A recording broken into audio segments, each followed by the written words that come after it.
오늘 본문은 신명기의 마지막 부분에 위치한 말씀입니다. 여호와께서 모세에게 하신 마지막 지시인데요. 그것은 무엇인가? 바로 노래를 가르치는 것입니다. 어떤 노래인가? 이 노래는 모세의 노래라고 불리는 그런 노래입니다. 그리고 이 노래는 하나님께서 이스라엘에게 주신 것입니다. 그런데 이 노래를 주신 이유가 매우 심오합니다. 신명기 31장 20절에서 21절의 말씀을 읽으면 우리 말씀을 한번 보여주시겠습니까? 함께 읽도록 하겠습니다. 시작. 그가 말씀하시기를 내가 내 얼굴을 그들에게서 숨겨 그들의 종말이 어떠함을 보리니 그들은 잠시만요. 죄송합니다. 이 말씀이 아니라 제가 말씀을 잘못 전달해 드린 것 같은데 제가 한번 읽어 드릴게요. 죄송해요. 내가 그들의 조상들에게 맹세한 바 젖과 꿀이 흐르는 땅으로 그들을 인도하여 드린 후에 그들이 먹어 배부르고 살찌면 돌이켜 다른 신들을 섬기며 나를 멸시하여 내 언약을 어기리니 그들이 수많은 재앙과 환난을 당할 때에 그들의 조상이 부르기를 잊지 아니한 이 노래가 그들 앞에 증인처럼 되리라. 나는 내가 맹세한 땅으로 그들을 인도하여 드리기 전 오늘 나는 그들이 생각하는 바를 아노라. 그러니까 이스라엘 백성들이 가나안 땅에 들어가 살면서 이 풍요로운 삶을 누릴 때에 여호와 하나님을 배신하고 다른 신을 섬기고 하나님과 맺은 언약을 어길 것이다. 그리고 그로 인해서 수많은 재앙과 환난을 당할 텐데 그들이 이 노래를 기억해서 그들이 이 재난과 환난을 당하는 이유가 하나님을 배신했기 때문임을 알게 하기 위함이다. 라고 이 노래를 주신 이유를 설명하고 있는 것이죠. 그러니까 이스라엘 백성들이 수많은 재앙과 환난 앞에서 이와 같은 재난과 환난을 당하는 이유가 궁금할 거 아니겠습니까? 그럴 때 이 노래가 증거가 된다는 것입니다. 그 무엇이 증거가 되느냐? 그들이 하나님을 배신해서 하나님께서 이와 같은 징계를 허락하신 것임을 그들이 알게 하기 위함이라는 것입니다. 그런데 이 노래를 주신 이유가 거기에서 멈추지 않습니다. 이 노래를 주신 더 깊은 이유가 있는데요. 그것은 무엇이냐? 그러니까 다른 신을 바라보지 말고 오직 하나님만 바라보고 하나님만 사랑하여 언약 백성의 삶을 살기를 바라는 하나님의 마음이 담겨져 있는 것입니다. 그래서 우리가 읽은 이 모세의 노래에는 이스라엘의 배신과 그로 인한 하나님의 심판의 메시지가 담겨 있지만 또 한편으로 하나님이 어떤 분이신지를 드러내고 있습니다. 그리고 그로 인해 하나님께 감사하며 하나님만 바라보며 섬기게 하는 것이죠. 오늘 우리가 읽은 이 부분은 이제 모세의 노래 중에서 전체를 우리가 읽지 않고 일부분만 봤는데 우리가 읽은 부분은 그 핵심적인 내용들을 담고 있습니다. 오늘 함께 나누는 이 말씀을 통해 축복드리는 것은 하나님을 기억하여 언약 백성으로 하나님이 기뻐하시는 삶을 살아가시는 저와 여러분들 되시길 축복합니다. 그리고 하나님께서 약속하신 그런 축복의 삶을 누리시는 저와 여러분 되시길 축복합니다. 먼저 하나님께서 우리에게 드러내 주시는, 가르쳐 주시는 하나님, 우리가 기억해야 할 하나님은 어떤 분인가? 첫 번째로는 하나님은 이스라엘을 광야에서 보호하시고 훈련시키셨습니다. 보호하시고 훈련시키신 분이십니다.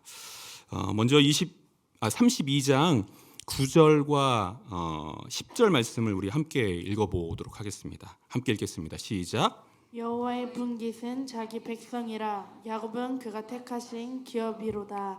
여호와께서 그를 황무지에서 짐승이 부르짖는 광야에서 만나시고 호위하시며 보호하시며 자기의 눈동자같이 지키셨도다. 아멘.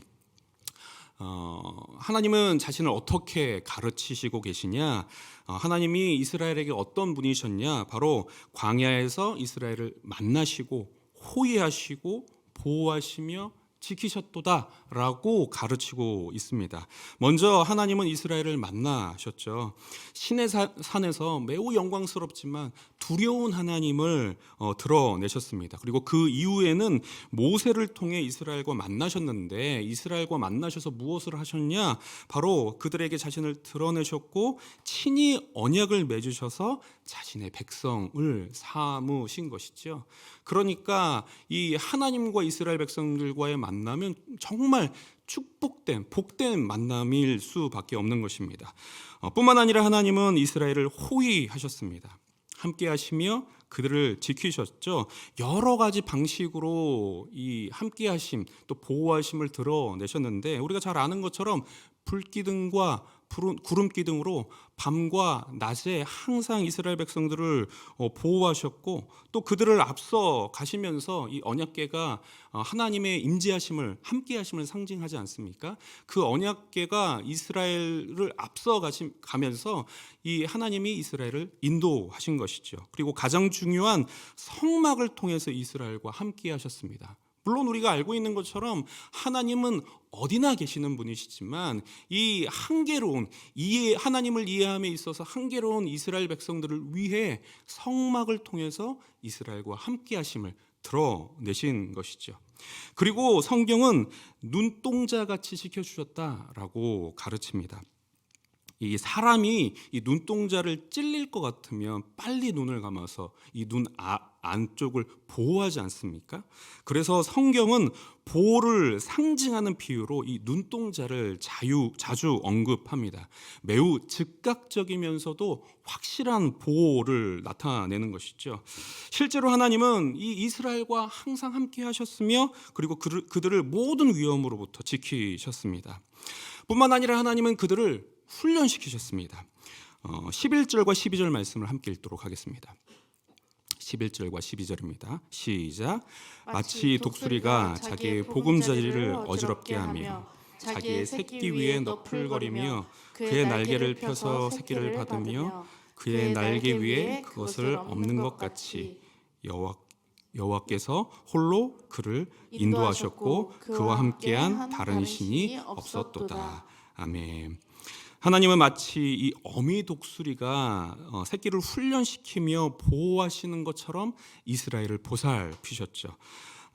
이 독수리는 이 새끼에게 나는 법을 가르칠 때 이 둥지에서 내 던진다고 하잖아요.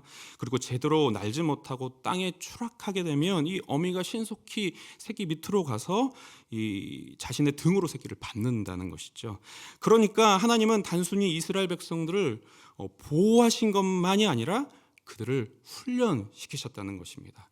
그런데 무엇을 훈련시키셨느냐? 바로 하나님이 어떤 분인지를 경험하며 하나님을 온전히 신뢰하는 훈련을 시키신 것입니다. 아무런 양식도 없고 숙소도 없고 불편하기 짝이 없는 광야에 살게 하시면서 먹이고 입히시며 살게 하시는, 혹은 이기게 하시는 하나님을 경험하며 그분을 신뢰하게 하신 것이죠. 그리스도인의 삶을 이 가나안 땅으로 향하는 여정으로 비유하곤 하죠. 이스라엘 백성들이 출애굽 과정에서 하나님의 놀라운 구원을 경험했던 것처럼 우리도 예수 그리스도로 인해 놀라운 구원을 경험했습니다. 그러나 이스라엘 백성들이 가나안 땅에 들어가지 못하고 광야에서 훈련 받았던 것처럼 우리도 이 세상이라는 광야에서 훈련을 받고 있는 것이죠. 어떤 훈련을 받고 있느냐? 바로 하나님을 온전히 신뢰하는 그런 훈련을 받고 있습니다.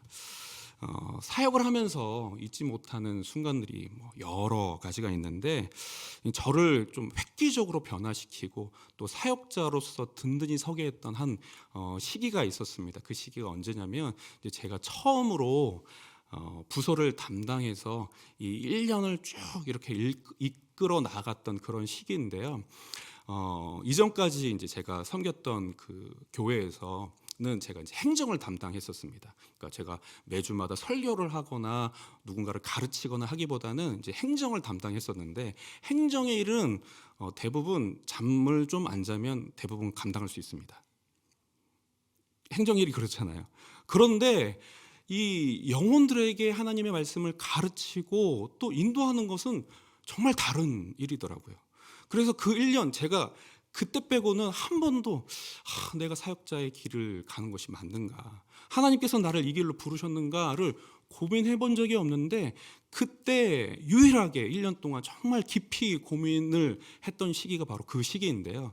그 시기의 끝에 하나님께서 저에게 이 선배 목사님을 통해서 가르쳐 주신 것은 무엇이냐면, 제가 하나님을 온전히 신뢰하고 있지 못하다는 것이었습니다. 성령님과 함께 동역하고 있지 못하다는 것이죠. 그러니까 행정일을 하는 것처럼 하나님의 일을 하려고 했던 것이죠. 이처럼 하나님은 우리를 이끌어 가시며 보호하실 뿐만 아니라 훈련시키십니다.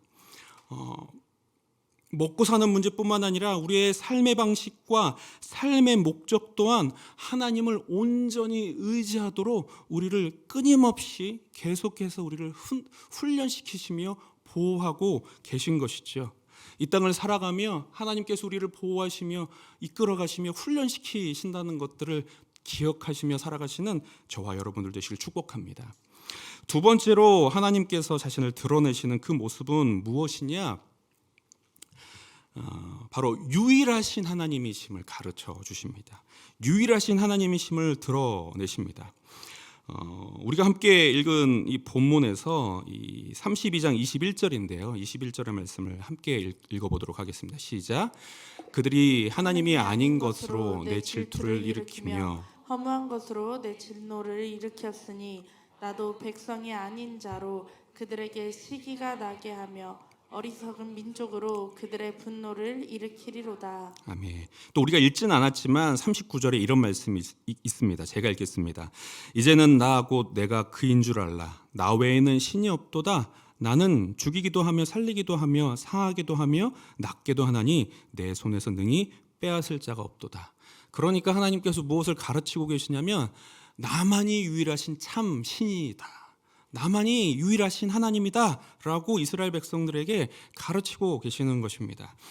우리의 입장에서는 하나님만 유일하신 하나님이심을 이해하는 것은 사실 어렵지가 않습니다.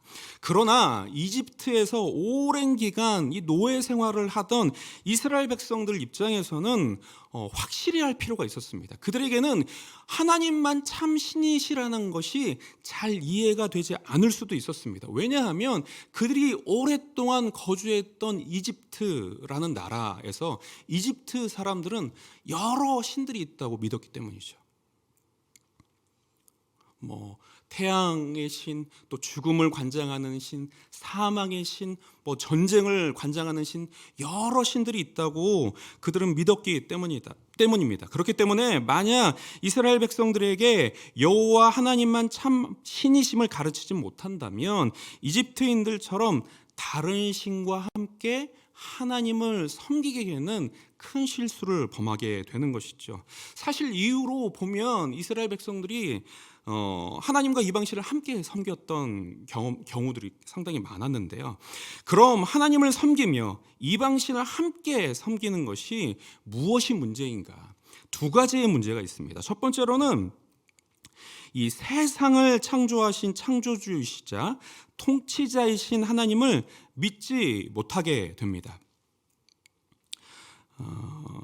우리가 너무나 잘 알고 있는 것처럼 하나님께서 가르쳐 주신, 하나님께서 허락하신 이 말씀에서 신은 오직 하나님뿐이십니다. 하나님께서 이 모든 세상을 만드셨고 또 모든 자연 현상을 통제하고 통치하시죠.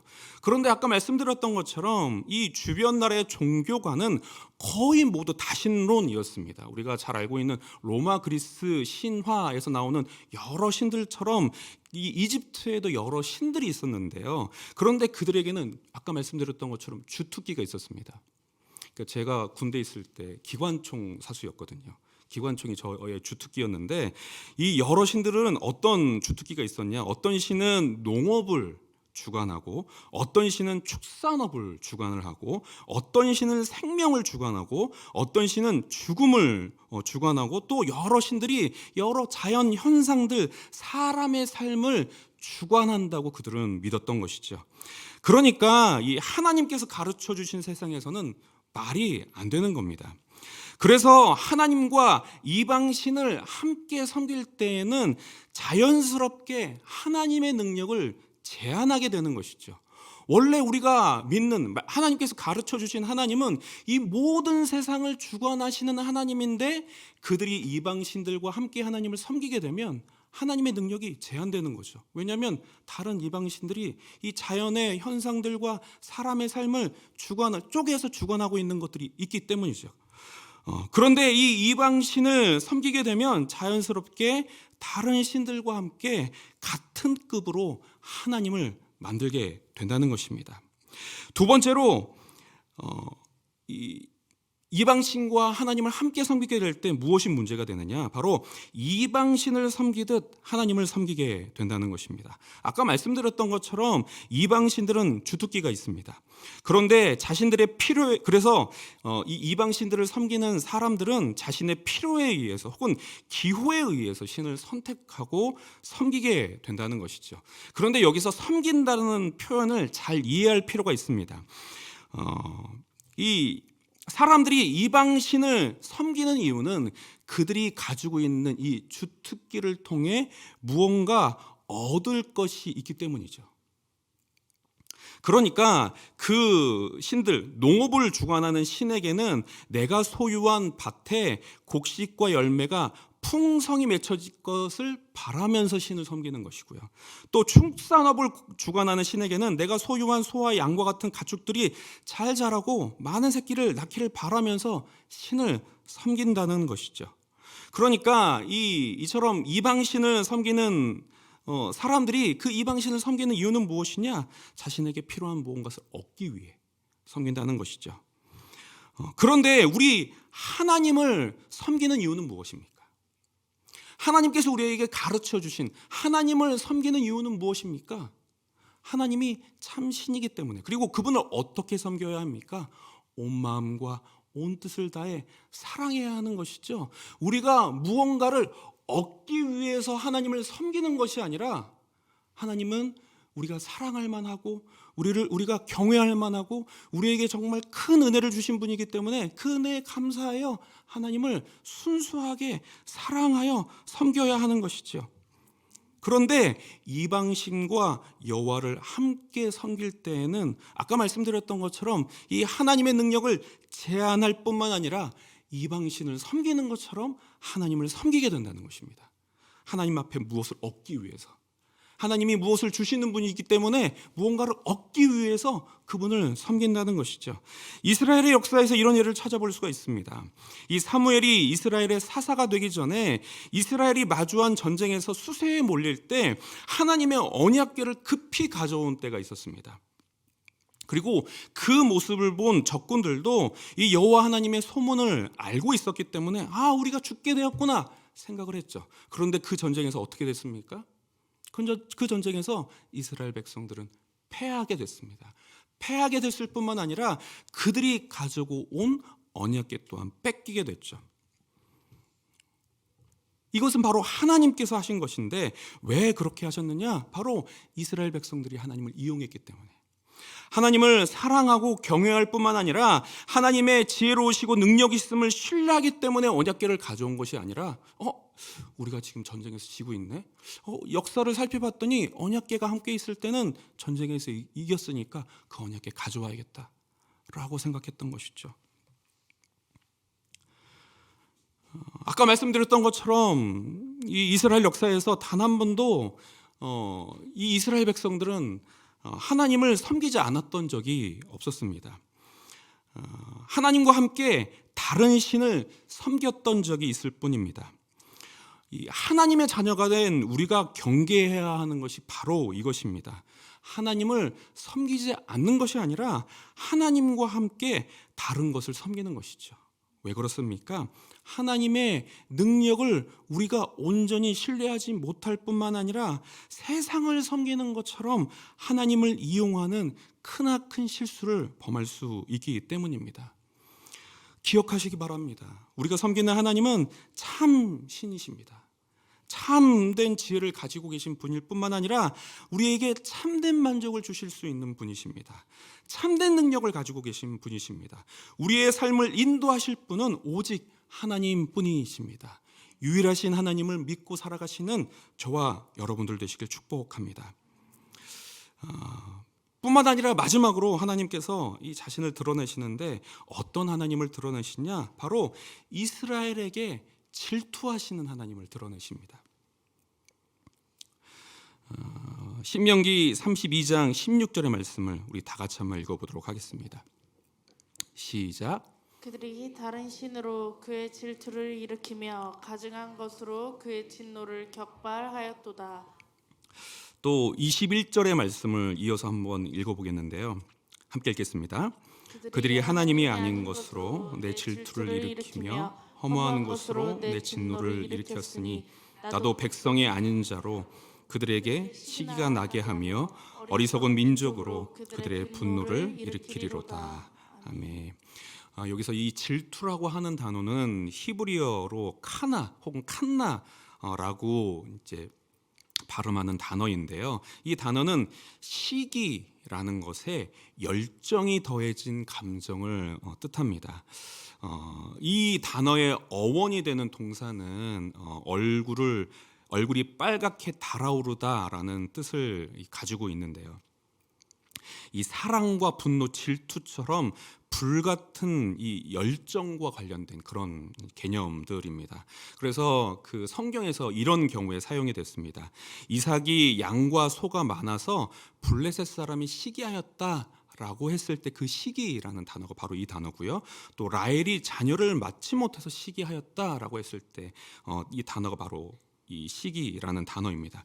그런데 이와 같은 뜻을 가진 질투라는 단어를 하나님이 사용을 하시고 하나님이 이스라엘 백성들을 향해 이 자신이 아닌 이방신을 섬기는 이스라엘 백성들을 향해 질투하신다라고 표현하시는 것이죠. 물론 이 성경 안에서 질투하시는 하나님은 이 질투라는 열정으로 인해 반드시 그의 백성들, 그러니까 하나님을 배신한 백성들을 보복하신다 혹은 심판하신다라고 했을 때 이 주로 사용이 되는데요. 그럼에도 불구하고 이 단어는 사랑의 관계를 전제하기 때문에 이 하나님이 이스라엘 백성들을 질투하신다라는 것이 잘 받아들여지지가 않습니다. 오늘 저의 딸이 이제 어린이집 졸업식을 했습니다. 그래서 이 졸업식 순서에 이 부모님을 향해서 그동안 잘 키워주셔서 감사합니다, 고맙습니다, 사랑합니다 라는 그런 표현을 담아 수어로 이렇게 노래를 하는 그런 장면들이 있었는데 참 뭉클하고 참 묘한 기분이 들었었습니다. 그런데 여러분 한번 생각해 보십시오. 그 노래를 마치고 무대에서 내려와서 제가 아닌 옆에 있는 한 아저씨에게 가서 저를 키워주셔서 감사합니다, 사랑합니다 라고 하면 제 마음에 어떤 감정이 들까요? 정말 무엇으로도 표현할 수 없는 분노가 제 마음에 들지 않겠습니까? 이 질투가 제 마음에 자리 잡지 않겠습니까? 그런데 이와 같은 질투가 이 하나님께서 이스라엘 백성들을 향해서 그 품은 감정이라는 것이죠. 우리가 너무나 잘 알고 있는 것처럼 하나님은 만물을 창조하신 창조주이십니다. 살아계시면서 계속해서 이 세상을 주관하고 계시죠. 그리고 하나님만 유일하신 신이시며 하나님밖에 다른 신은 없습니다. 그런데 그러신 분이 이스라엘이란 민족을 선택하셔서 언약을 맺으셨고 또 그들의 하나님이 되셨으며 그들은 하나님의 백성이 되었습니다. 그리고 이 이스라엘 백성들은 하나님과 함께하면서 선하신 하나님을 경험하면서 살아갈 수 있는 그런 은혜를 베풀어 주셨죠. 이 이스라엘 백성들의 입장에서는 정말 놀라운 일이 아닐 수 없습니다. 굳이 그러실 필요가 없는데, 죄인된 이스라엘 백성들에게 그런 은혜를 베푸실 필요가 없는데 하나님께서 그런 은혜를 베풀어 주셨기 때문에 이스라엘 백성들 입장에서는 정말 매우 놀라며 매일마다 감사해도 모자랄 일인 것이죠. 그런데 그런 이스라엘이 하나님만 바라보지 않고 하나님만 사랑하지 않고 이방신을 섬기고 그들의 배를 위해서 살아간다는 것이죠. 이 하나님의 입장에서 이와 같이 이 하나님을 배신한 이스라엘 민족들을 사실 버리셔도 아무런 말할 수 없는 그런 상황이 아닌가 생각이 됩니다. 사실 하나님이 뭐가 아쉬우셔서 질투를 하실까요? 이건 정말 맞지 않는 일이죠. 만약 제가 이 하나님 옆에서 무언가 말할 수 있는 이 존재라면 제가 하나님 앞에 이렇게 말씀드릴 것 같아요. 하나님 뭐가 아쉬우셔서 이 이스라엘 백성들에게 질투를 하십니까? 정말 오래 참으셨습니다. 저들을 버리시고 다시 시작하시죠. 다른 민족으로, 다른 문화권에서 다시 시작하시죠. 한민족이란 좋은 민족이 있습니다. 뭐 이렇게 옆에서 말씀드리지 않았겠습니까? 그리고 그렇게 해야지 맞죠. 왜냐하면 하나님이 이스라엘을 향해서 또 사람을 향해서 사랑하신 그 사랑에 이스라엘 백성들이 10분의 1 혹은 100분의 1, 1000분의 1을 호응할 수 있는 그런 사람들입니까? 사실 뭐 하나님이 원하시는 것이 대단한 것인가요? 하나님이 원하시는 것은 나만 바라보는 것, 나만 사랑하는 것, 가짜신 섬기지 말고 가짜신 의지하지 말고 진짜 신이신 하나님만 의지하는 것만 원하시는 것 아닙니까? 그런데 이스라엘 백성들이 끊임없이 하나님을 배신하고 배반하고 있는 것이죠.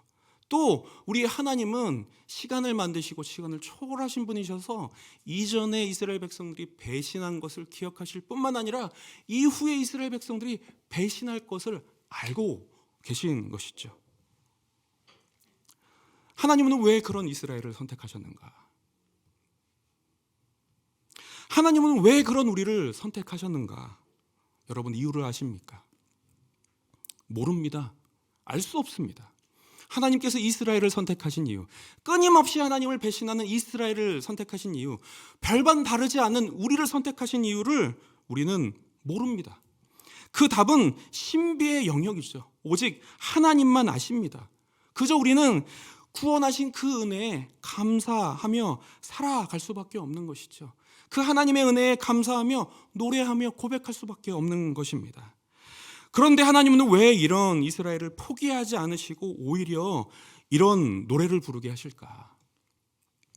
경고하셔서 돌이키라는 메시지를 끊임없이 주시는 것인가? 배신한 것과 배신할 것을 아심에도 불구하고 왜 이와 같은 노래를 주시는가? 그 힌트가 우리가 읽진 않았지만 이 모세의 노래 앞부분에 있습니다. 신명기 32장 2절의 말씀을 우리 다 같이 한번 읽어보도록 하겠습니다. 시작. 내 교훈은 비처럼 내리고 내 발은 이슬처럼 맺히나니 연한 풀 위에 가는 비 같고 채소 위에 단비 같도다. 아멘. 이 말씀을 보시면 하나님께서 이 노래를 이스라엘에게 주신 이유가 무엇인지 추측하실 수 있지 않습니까? 하나님께서 이스라엘에게 이 노래를 주신 이유는 무언가 저주하기 위해서, 무언가 그들의 삶의 어둠을 드러내기 위해서 주신 것이 아니라 생명을 위해서, 회복을 위해서, 바른 길로 그들을 인도하기 위해서 하나님께서 주셨음을 추측할 수 있게 합니다. 이전에도 이와 비슷한 일이 있었는데요. 그때 하나님께서 자신의 마음을 드러내신 적이 있습니다. 어떤 일이냐? 이 모세가 시내산에서 하나님을 만나고 있을 때 아론이 주관하여서 황금 송아지를 만들고 이 황금 송아지가 당신들을 이 출애굽시킨 여호와 하나님이시다라고 했을 때 하나님께서 진노하셨고 징계하셨을 그때 자신을 드러내셨던 그런 순간인데요. 바로 출애굽기 34장 6절에서 7절의 말씀입니다. 이 말씀을 함께 읽어보도록 하겠습니다. 시작. 여호와께서 그의 앞으로 지나가시며 선포하시되 여호와라 여호와라 자비롭고 은혜롭고 노하기를 더디하시고 인자와 진실이 많은 하나님이시라. 인자를 천대까지 베풀며 악과 과실과 죄를 용서하리라. 그러나 벌을 면하지 아니하시고 아버지의 악행을 자손 3,4대까지 보응하시리라. 아멘. 하나님은 바로 이와 같은 분이시기 때문입니다. 그의 백성들을 사랑하사 그들에게 자비를 베푸시고 은혜를 베푸시며 노하기를 더디하시는 인자와 진실이 많으신 하나님이십니다. 시기 때문입니다. 또 인자를 천대까지 베푸시며 악과 과실과 죄를 용서하시는 분이시기 때문입니다. 그러나 공의로우셔서 벌을 면제하지 않으시고 바른 길로 인도하시는 하나님이시기 때문이죠. 무슨 말이냐? 우리 하나님은 사랑과 공의의 하나님이시라는 것입니다. 이것을 더 비유적으로 표현하면 바로 하나님이 이스라엘의 하나님 아버지가 되신다는 것입니다. 이스라엘 백성들은 하나님의 자녀가 되는 것이죠. 그렇기 때문에 그들을 사랑하는 그 마음을 끊임없이 표현하시며 포기하지 않으시지만 그들 안에 있는 이 죄악들은 끊임없이 드러내시며 그 죄악들을 제거하고 계시는 것입니다. 여러분 기억하십시오. 우리 아빠 아버지 되시는 하나님은 우리를 보호하시는 분이십니다. 그리고 우리를 훈련시키는 분이십니다. 뿐만 아니라 이 세상을 창조하시고 통치하시는 유일하신 하나님이 바로 우리의 아빠 아버지 되십니다. 그리고 그분이 우리를 사랑하시며 질투하시기까지 우리를 지키시며 보호하십니다. 이 하나님을 기억하시면서 살아가시는 저와 여러분들 되시길 축복합니다. 우리의 아버지 되시는 그 하나님의 질투하심의 그 이유를 이해하시며 기억하시며 그 사랑으로 살아가시는 저와 여러분들 되시길 축복합니다.